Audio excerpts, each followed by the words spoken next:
जय श्री गणेश। सभी का स्वागत है मेरे चैनल में। आज मैं आपको सुनाने जा रही हूँ बुधवार व्रत कथा।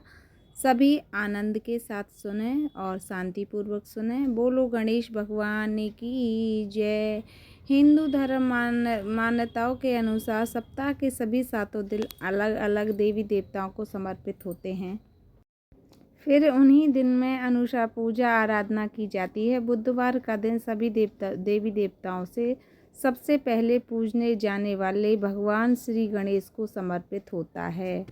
बुधवार के दिन उपवास रखने वाला विशेष महत्व होता है, क्योंकि बुधवार के देवता भगवान श्री गणेश बुद्धि के देवता हैं। ऐसे में बुधवार के दिन व्रत रखने पर जीवन में सुख समृद्धि आती है और समय मंगलमय रहता है। ऐसी मान्यता है कि जो व्यक्ति बुधवार के दिन व्रत रखता है और पूरे दिन भगवान श्री गणेश की आराधना करता है, उस व्यक्ति के जीवन में कभी भी धन की कमी नहीं होती। तो आइए जानते हैं इसी वीडियो के मध्य बुधवार की व्रत कथा।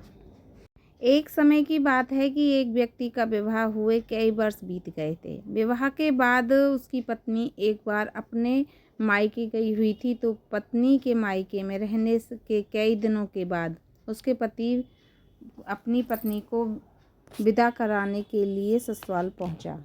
ससुराल में कुछ दिन तक रहने के बाद वह पत्नी को मायके से विदा कराने की बात अपने सास ससुर से कही। बुधवार का दिन होने के कारण उनके सास ससुर ने कहा कि इस दिन बेटी ससुराल नहीं जाती है, इस कारण विदाई नहीं हो सकती। लेकिन वह व्यक्ति नहीं माना और अपनी पत्नी को मायके से विदा कराकर अपने घर की तरफ चल दिया। रास्ते में जाते वक्त पत्नी को बहुत तेज प्यास लगी। तब पत्नी पानी की तलाश में इधर उधर भटकने लगा। काफ़ी देर के बाद जब वह पानी लेकर वापस लौटा तो उसने देखा कि पत्नी के पास उसी की वेशभूषा में कोई अन्य व्यक्ति पत्नी के संग बैठकर बातें करता हुआ दिखाई देता है और फिर दोनों व्यक्ति आपस में लड़ने लगे। पहले व्यक्ति ने गुस्से में दूसरे व्यक्ति से पूछने लगा कि वह कौन है और वह क्या कर रहा है, उसकी पत्नी के साथ बैठकर बातें क्यों कर रहा है।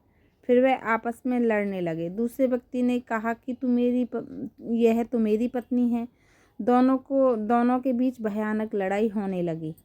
तब वहाँ पर कुछ सिपाही आ गए और स्त्री के साथ असली पति के बारे में पूछने लगे। दोनों व्यक्तियों को देखकर स्त्री हैरान हो गई कि कौन मेरा पति है। वह दुविधा में पड़ गई, और क्योंकि दोनों एक जैसे ही लग रहे थे। तब पहला पति परेशान होकर मन में कहा कि भगवान की यह आपकी कैसी लीला है। तभी आकाशवाणी हुई कि बुधवार के दिन पत्नी को विदा करवा कर नहीं लाना चाहिए था। यह सब सुनकर पहला व्यक्ति समझ गया कि यह भगवान बुद्ध की लीला है। फिर वह व्यक्ति बुद्ध देव से प्रार्थना करने लगा और क्षमा मांगने लगा कि फिर फौरन ही बुद्ध देव अंतर्ध्यान हो गए और उस व्यक्ति को अपनी पत्नी मिल गई। तभी से हर दिन बुधवार के दिन भगवान गणेश जी की पूजा होने लगी। यह थी मेरी एक छोटी सी कथा। जिसको भी मेरी कथा अच्छी लगी हो, पसंद आई हो, थोड़ी सी भी यूज़फुल हो, तो मुझे लाइक करें, सब्सक्राइब करें, कमेंट करें और करें शेयर। फिर मिलते हैं हम और किसी कथा के साथ। तब तक राधे राधे। जय श्री गणेश।